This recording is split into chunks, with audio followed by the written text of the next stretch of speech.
Hello friends, welcome to the channel. Today we will cover very important topic for literary criticism students, that is cultural studies. We will study about almost all the major writers who contributed to this field called cultural studies. Cultural study basically focuses on the cultural aspects of a particular place. The study of cultural dynamics, including popular culture, that is media, cinema, and the historical roots, is done through the interdisciplinary areas of cultural studies. How the culture operates at a particular place. Researchers in cultural studies typically look at how cultural practices linked to larger power structure connected to or working through social phenomena. Cultural practices किस तरीके से power structures भी create करती हैं और social structure भी create करती हैं. The Center for Cultural and Community Studies was set up in Birmingham 1964 and the names of Richart, Hoggart and Stuart Hall were associated with it. Without any doubt, you can call these two persons to be the father of cultural studies, Richard Hoggart and Stuart Hall. These are the two people. Please do remember the names who gave birth to the studies of culture. First, we will talk about Richard Hoggart. Richard Hoggart published the book called The Uses of Literacy 1957. And this book was mainly about the working class. He studied working class orientation very meticulously. He read everyday working class life. How do they operate? How do they celebrate something? What are their customs and habits? As though they were literary texts. So working class was studied as if it was a subject for Richard Hoggart, and in this book he wrote about all about the mannerisms of working class people. Then we will talk about Stuart Hall. Stuart Hall gave the collection of some lectures in this field, Cultural Studies 1983, A Theoretical History. This is the name of the collection of lectures, and he talks mainly about hegemony and cultural studies. Let us know this work in a bit detail. Cultural Studies 1983, A Theoretical History. This is the name of the publication. This offers a collection of lectures by influential theorist Stuart Hall, and his work covers issues of hegemony and cultural studies, as I told, and this work is considered to be a touchstone, something very prominent in the field of cultural studies, which touched every other work of cultural studies and made an impact. This was a touchstone event and a testament to Stuart Hall's unparalleled contribution. That is the reason he is considered to be father of cultural studies. This work majorly is not a text in itself, but this work talks about the contribution of everyone who has wrote something or thought something about this field, cultural studies. In these lectures, what he does, Stuart Hall discusses the work of other writers, Richard Hoggart, Raymond Williams, E.P. Thompson, influence of structuralism on the society, limitations and possibilities of Marxism theories, and the importance of Althusser and Gramsci. And throughout these theoretical reflections, he insists that cultural studies aims to provide the means for political change. So in these essays, basically he says that if there is a change in the culture of a particular society, of a particular place, eventually, slowly and steadily, that change of culture will also bring the change in the political system of that society, that place as well. Now let us study Raymond Williams. Raymond Williams gave an edict, concept, culture is ordinary. Do remember this term, maybe in short question in any competitive exam questions, you can get this only this concept, these three words, and you need to associate it with the author. And the author's name will be Raymond Williams. So Raymond Williams also, just like Richard Hoggart, said that culture is basically a working class orientation. He argued that culture is simply a very ordinary thing and not an elite one, not a VIP one. And his most important piece of writing, in fact, is this one, Culture is Ordinary, 1958. And this work was in response of T.S. Eliot.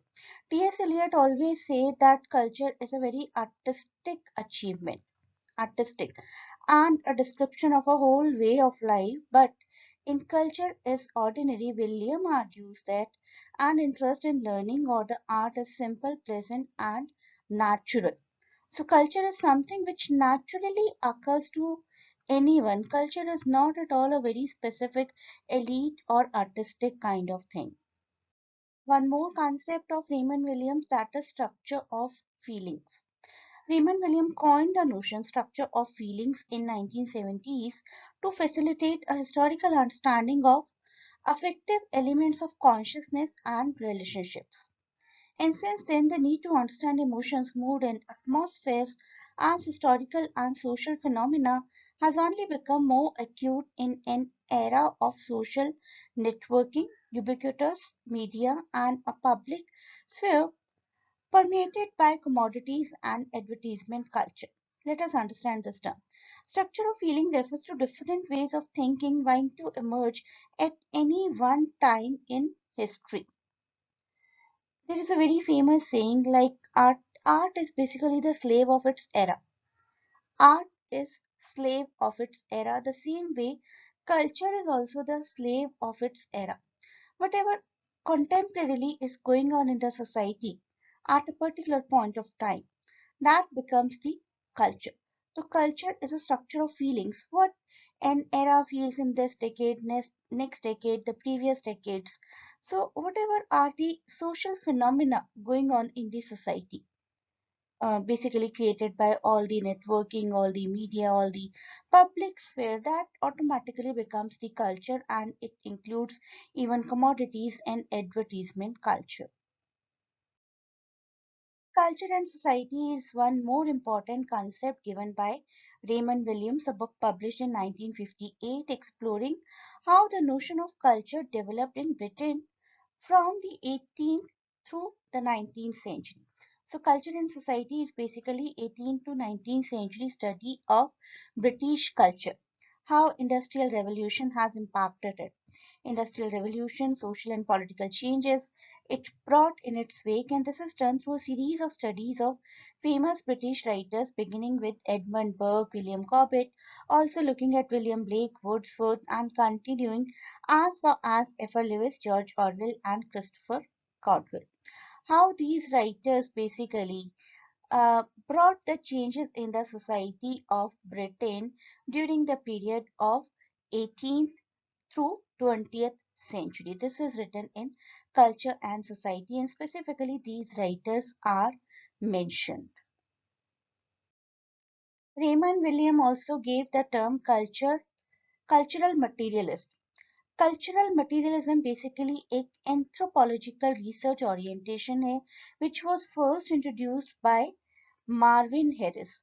So cultural materialism, although first introduced by Marvin Harris, but generally in exam you get the option of Raymond Williams, and this is not a mistake if you match it with Raymond Williams. But maybe if you get two options, then go for Raymond Williams and Marvin Harris both, because Raymond Williams is the one who popularized it. Cultural materialism is a theoretical moment which emerged in early 1980s along with New Historicism. New Historicism is also a great moment related to culture itself. For that also I'll provide you a separate video in description. In description I'll give you the link. William viewed culture as a productive process, part of the means of production. Whatever are the means of production in a society that makes something productive.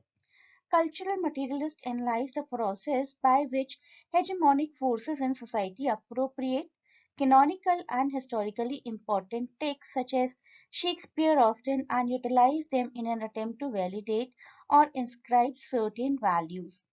So cultural materialism basically he says कि many of the hegemonic forces in the society try to make some text written by some very famous writer a canonical text so that that text becomes for the society. That text becomes moralistic for the society. How the text written by the famous writers become a mode of applying hegemonic forces over the society by these powerful political structures so किस तरीके से कोई भी एक text जो कि अपने आप में एक कैनोनिकल एक बेंचमार्क टेक्स्ट है उस टेक्स्ट को कैसे अपने व्यू पॉइंट्स अपनी आइडियोलॉजीज को जस्टिफाई करने के लिए यूज किया जाता है that is what cultural materialism is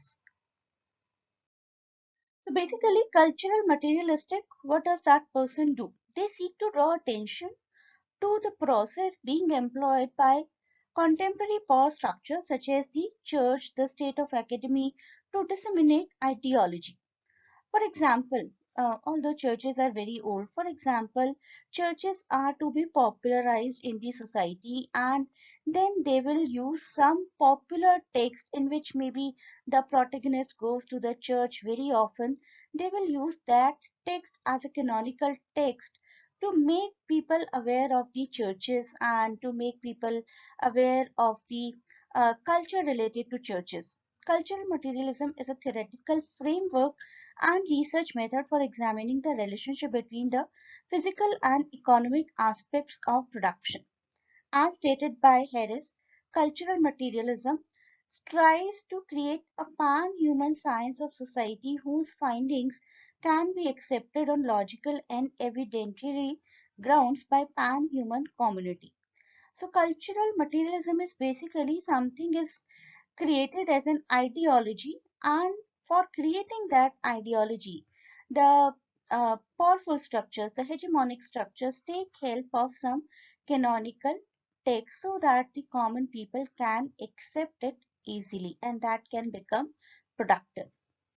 Now we will talk about the 1979 book Subculture, Meaning of Style. This is very simple to understand that we go as per the trends going on in the society. Almost every cultural writer is writing the same thing that we are impacted by the trends going on in the society and this person Dick Hebdige concentrates more on music, fashion and clothing speech basically. How everyone is impacted by the current trends of music, current trend of fashion, current trend of speech and clothing and then they are characterized because of these fashionable trends. So these are the all major writers of cultural studies and we have studied about them and their concepts in short. This video is really going to be very helpful to write in exams about the cultural studies. Thanks for watching. Best of luck for exams and please do not forget to share and subscribe the channel. You may join the classes to cover all the topics in detail and link to contact us for admission has been given in description.